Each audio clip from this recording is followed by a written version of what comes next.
नमस्कार दोस्तों, आप देख रहे हैं सरकारी जॉब भर्ती और मैं हूं हेमेंद्र साहू। आज के जो टॉपिक में देखने वाले हैं सामान्य हिंदी यानी कि जनरल हिंदी के बारे में।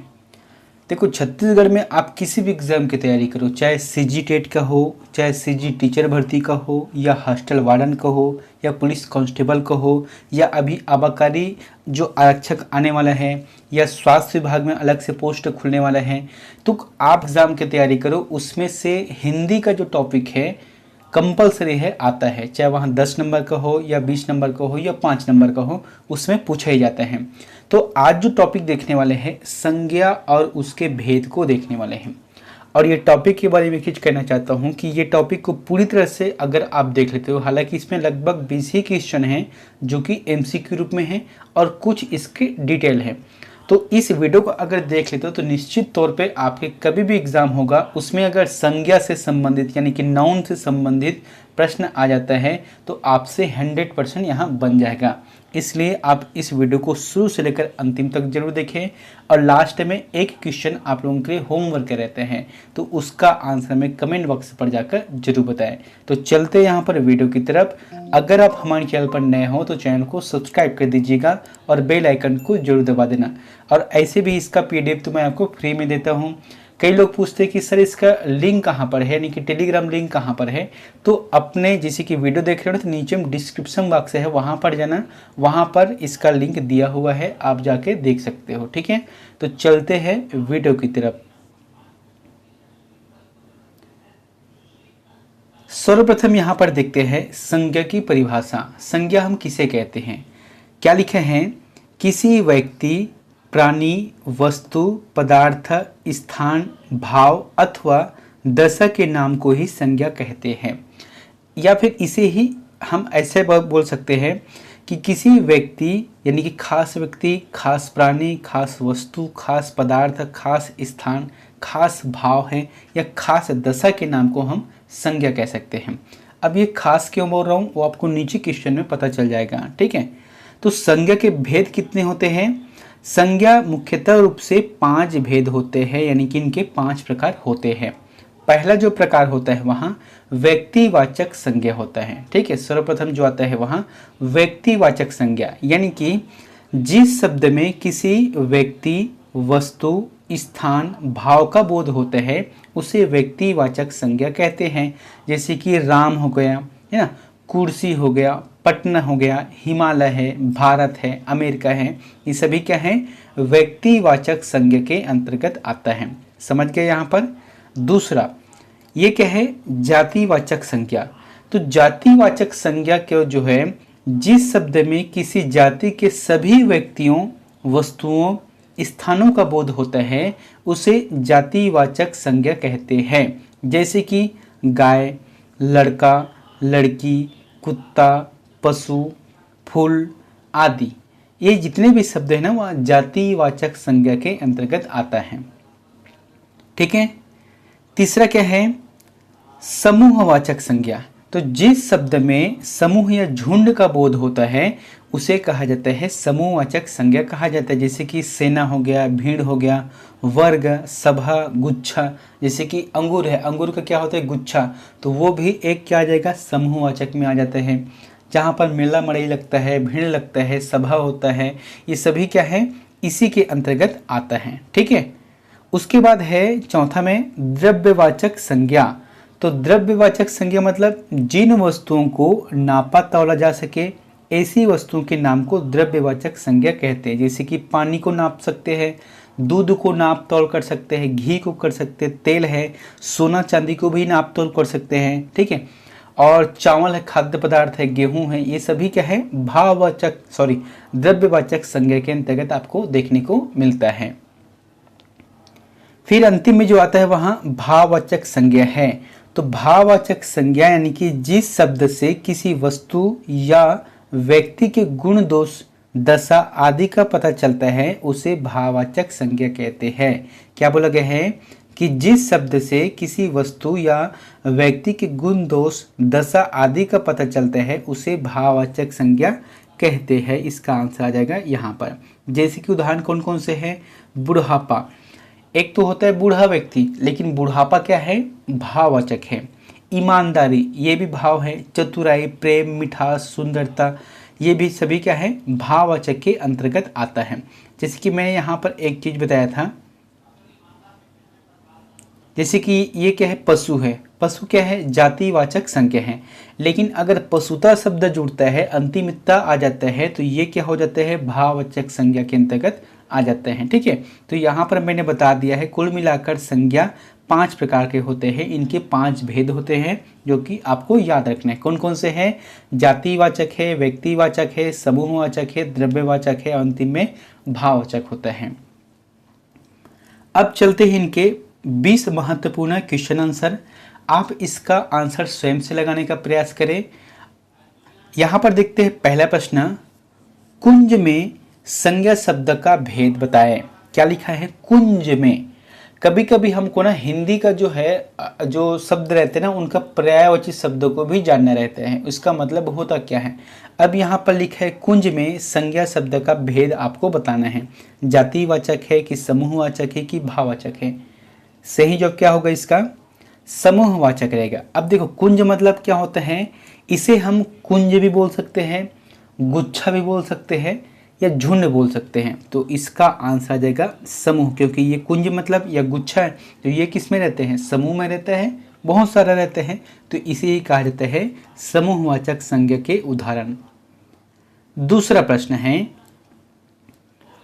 कोयल में संज्ञा शब्द का भेद बताएं। दोस्तों मैं आप लोगों से यहाँ पर कहना चाहता हूँ कि जब भी मैं प्रश्न पढ़ता हूँ ना, तो एक बार स्वयं से लगाने का प्रयास करो। देखो मैंने प्रश्न पढ़ने के बाद 2 से 3 मिनट तक है या बताते रहो ये हो रहा है वो हो रहा है, ऐसे टाइप के नहीं बोल सकता, क्योंकि देखो इसमें क्या होता है, समय का अभाव रहता है। आप देखो आपका एग्ज़ाम बहुत नज़दीक है और मैं मतलब 20 क्वेश्चन के वीडियो को अगर 50 मिनट तक बताऊँगा तो फिर आपके लिए भी नुकसान है ना। इसलिए कोशिश करता हूँ कि कम क्वेश्चन को कम समय में बताने का प्रयास करता हूँ, यानी कि उसमें ज़्यादा समय लेता नहीं मैं, इसलिए आप स्वयं से लगाने का प्रयास करो। यहाँ पर दूसरा प्रश्न क्या है, कोयल में संज्ञा शब्द का भेद बताएं। तो क्या हो सकता है इसका आंसर, सही जवाब आ जाएगा जातिवाचक रहेगा। जातिवाचक क्यों होता है, देखो कोयल क्या है, एक पक्षी है, पक्षी की एक प्रजाति है, यानी कि यहाँ जाति है, इसलिए हम कह सकते हैं कोयल जातिवाचक संज्ञा का भेद है। ठीक है। तीसरा प्रश्न है, सोना चांदी में संज्ञा शब्द का भेद बताएं। अब आपको बताना है सोना चांदी में संज्ञा शब्द का भेद कौन सा हो सकता है। मैंने बताया था आपको, जिस वस्तु को हम तौल सकते हैं, माप सकते हैं, उसे कहा जाता है द्रव्यवाचक। जैसे कि दूध है, पनीर है, घी है, यहाँ पर सोना चांदी है, ये सभी क्या है, माप सकते हैं, तौल सकते हैं, इसलिए इसका जो आंसर जाएगा वहाँ द्रव्यवाचक संज्ञा कहते हैं। अगला है, सुंदरता में संज्ञा शब्द का भेद बताएं। क्या बोला गया है, सुंदरता में संज्ञा शब्द का भेद बताना है। तो व्यक्तिवाचक है कि समूहवाचक है कि जातिवाचक है कि भाववाचक है। ये जो आ जाएगा आंसर भाववाचक, क्योंकि किसी को हम सुंदर बोल रहे हैं, उसकी सुंदरता का बखान कर रहे हैं, तो ये क्या है, उनके भाव को प्रदर्शित करता है। पांचवा प्रश्न, बचपन, शैशव, मित्रता, अहंकार, स्वत्व, देवत्व, ये कौन से शब्द, कौन सी संज्ञा है, आपको बताना है कौन सी संज्ञा है ये। बचपन, शैशव, मित्रता, अहंकार, स्वत्व, देवत्व, ये सभी आ जाएगा भाववाचक संज्ञा के अंतर्गत आता है। मैंने पहले से कहा था कि एक टॉपिक को पकड़कर अगर हम चलते हैं तो उससे जितने भी संबंधित महत्वपूर्ण क्वेश्चन बनते हैं उसको देख लेते हैं, जिससे होगा क्या कि वो जो टॉपिक है पूरी तरह से क्लियर हो जाएगा। ठीक है। यहाँ पर छठवां प्रश्न है कि जिस संज्ञा से किसी वस्तु के धर्म, गुण, अवस्था का ज्ञान हो उसे कौन सी संज्ञा कहते हैं। काफी इंपॉर्टेंट प्रश्न है। क्या बोला गया है कि जिस संज्ञा से किसी वस्तु के धर्म, गुण, अवस्था का ज्ञान होता है, इसका मतलब यहाँ भाववाचक संज्ञा के अंतर्गत आता है। ठीक है। अब आप लोग बोलोगे कि यहाँ पर सर धर्म, गुण, अवस्था, तो ये जो है ना व्यक्तिवाचक होगा, ना जातिवाचक होगा, ना समूहवाचक होगा, ना पदार्थवाचक होगा, ये सिर्फ होगा भाववाचक संज्ञा। किसी के गुण है अच्छा है तो किसी के गुण खराब है, तो ये क्या है, भाव तो हो ना, इसका आंसर बी नंबर रहेगा। अगला है, मीठा की भाववाचक संज्ञा होगी। काफ़ी इंपॉर्टेंट है, मीठा जो शब्द है इसका भाववाचक संज्ञा देखना है। जैसे कि मिठाई है, मिठास है, मीठी है, या मधुर है। क्या हो सकता है बताओ इसका आंसर? मीठा की भाववाचक संज्ञा होता है वहां मिठास होता है। बी आंसर सही रहेगा। अगला है, निम्न में से कौन सा शब्द जातिवाचक संज्ञा है? तो निम्न में से कौन सा शब्द है जो कि जातिवाचक संज्ञा है? काफी इंपॉर्टेंट प्रश्न है, आपको बताना है। ये सिलेक्टेड क्वेश्चन है। जैसे कवि है, गंगा है, सुंदरता है, या धैर्य है। क्या हो सकता है? जातिवाचक पूछा यहाँ पर। सही जवाब आ जाएगा कवि रहेगा। अब देखो कवि क्यों रहेगा?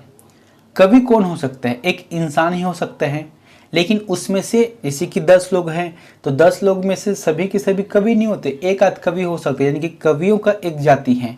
तो इसके लिए इसका जो आंसर आ जाएगा जातिवाचक संज्ञा में कवि ही आएगा। और गंगा क्या है? गंगा किसी व्यक्ति के नाम हो सकता है, इसलिए यहाँ व्यक्तिवाचक संज्ञा हो जाएगा। सुंदरता और धैर्य क्या है? एक भाववाचक संज्ञा है। इसलिए 8वां नंबर के जो प्रश्न है इसका आंसर पहला नंबर सही रहेगा। ठीक है। 9वां नंबर का प्रश्न है, किसी व्यक्ति या वस्तु के नाम का बोध कराने वाले शब्द है। आपको बताना है किसी भी व्यक्ति या उनके या कोई भी वस्तु के नाम का अगर बोध कराता है तो ऐसे शब्द को हम क्या कहते हैं? संज्ञा कहते हैं, क्योंकि संज्ञा के बारे में पढ़ रहे हैं, पहली बात है।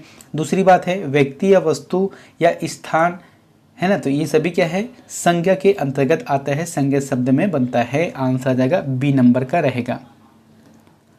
अगला है, निम्न में कौन द्रव्यवाचक संज्ञा नहीं है? क्या बोलोगे हैं? द्रव्यवाचक संज्ञा नहीं है, इसको देखना है। जैसे लोहा है, घड़ी है, तेल है, दूध है। मैंने आपको इसका उदाहरण क्या बताया था कि कोई भी ऐसे चीज, जैसे कि मैं यहाँ पर ले जाता हूँ शुरू में, है ना, यहाँ पर लिखे हैं द्रव्यवाचक में जिन वस्तुओं को नापा तौला जा सके ऐसी वस्तु के नामों को द्रव्यवाचक संज्ञा कहते हैं। अब यहाँ पर क्या लिखा है 11वें नंबर के प्रश्न में, 10वें नंबर के प्रश्न में कि निम्न में से कौन द्रव्यवाचक संज्ञा नहीं है? तो घड़ी आंसर सही रहेगा, क्योंकि घड़ी को हम नाप नहीं सकते ना ही माप सकते हैं। बाकी लोहे को हम माप सकते हैं, तेल को भी कर सकते हैं, दूध को भी कर सकते हैं, लेकिन घड़ी को नहीं कर सकते हैं। 11वां नंबर का प्रश्न है, निम्नलिखित में कौन व्यक्तिवाचक संज्ञा नहीं है? बताना है कि निम्नलिखित में से कौन व्यक्तिवाचक संज्ञा नहीं है। तो आंसर क्या जाएगा? बहुत ही अच्छा प्रश्न है, यहाँ पर कंफ्यूजन ना होना, है ना।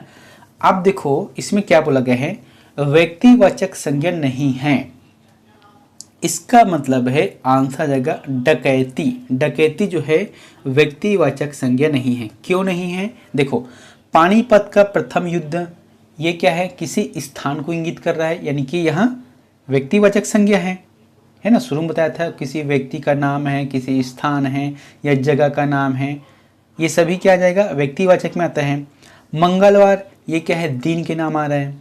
स्वतंत्रता दिवस, यानी कि ये 15 अगस्त है, यानी कि विशेष दिन को इंगित कर रहा है, इसलिए यहाँ व्यक्तिवाचक संज्ञा के अंतर्गत आता है। लेकिन डकैती क्या है? यहाँ कोई जातिवाचक नहीं है, ना समूहवाचक नहीं है, ना पदार्थवाचक नहीं है, ये सिर्फ तो है भाववाचक है। इसका आंसर आ जाएगा बी नंबर का रहेगा। अगला है, संज्ञा की रूप रचना के आधार पर है। संज्ञा की रूप रचना के आधार पर क्या है? लिंग, वचन और कारक। आप संज्ञा जब भी पढ़ोगे उसमें लिंग, वचन और कारक तीनों के हिसाब से चलता है। बाकी जैसे कि सर्वनाम, विशेषण, उपसर्ग, संधि, समास, प्रत्यय, ऐसा नहीं होता। संज्ञा सिर्फ 3 वजह से चलता है, लिंग, वचन और कारण के हिसाब से चलता है। ठीक है, आंसर आ जाएगा बी नंबर का। अगला है, निम्न में से कौन सा शब्द संज्ञा है? निम्न में से कौन सा शब्द संज्ञा है बताना है। आंसर आ जाएगा क्रोध रहेगा। क्या बोला गया है?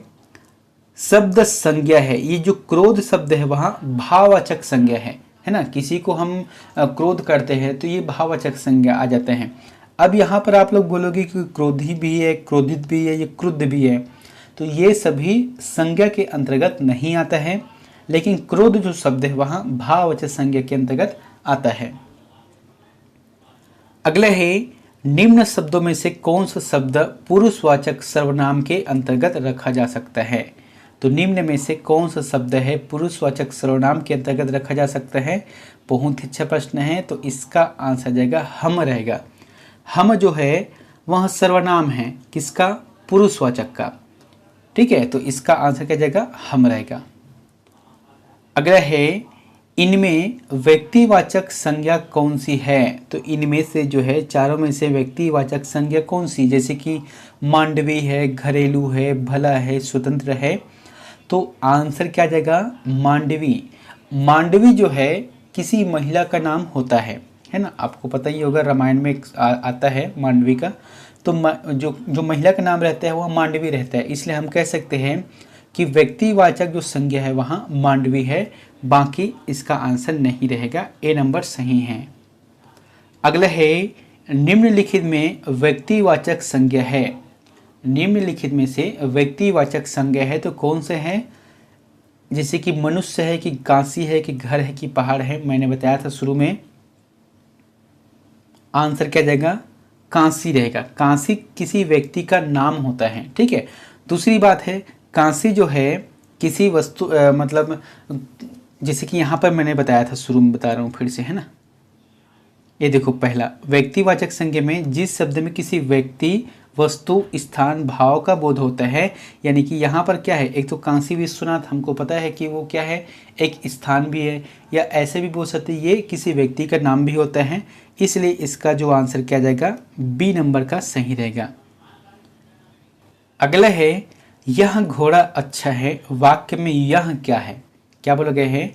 यह घोड़ा अच्छा है, वाक्य में यह क्या है?